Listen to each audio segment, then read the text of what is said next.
السلام عليكم ورحمة الله وبركاته. اليوم رح نعمل الأخطبوط. أنا جايبة أخطبوط منظف خالص ومن المفرز. يعني مو أنا اللي نظفته، بس رح أطبخه قدامكم. عندي هون قطعناه قطعته، غسلته وقطعته. عندي هون بصلة وسن التومة، وعنا ملح، وعنا بهار أحمر،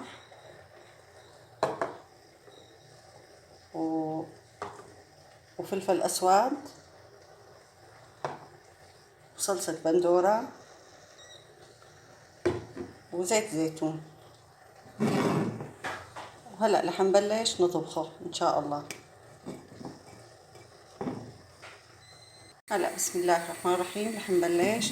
حطينا زيت زيتون،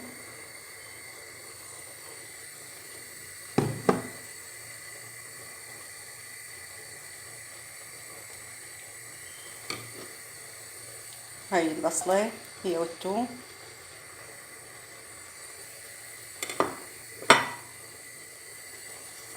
نلبلها شوي.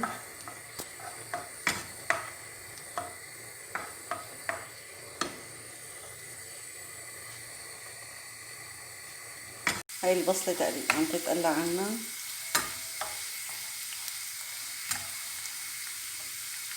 هنحط لها معلقة ملح، وهي معلقة كمون،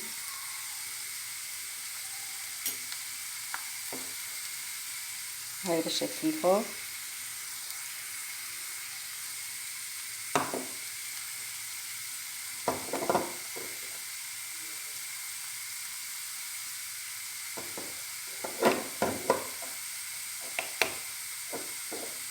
هاي فلفل أحمر. حر هذا الفلفل.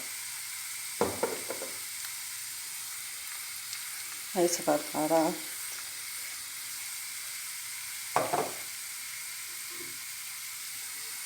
هاي صلصة بندورة.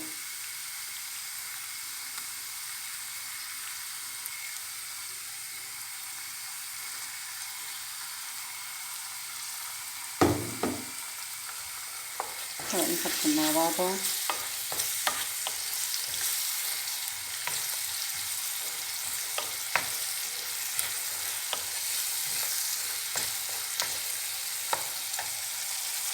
هلا بننزل على الخبز، ننزل فيه نقلبه معها.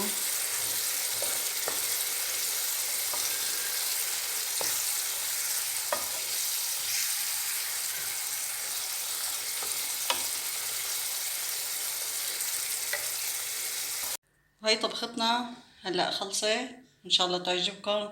فيها الف صحة وعافية. انا عاملة بجنبها معكرونة، هلا فرجيكم اياها فوق، هي بحطها فوق المعكرونة، فرجيكم اياها ان شاء الله.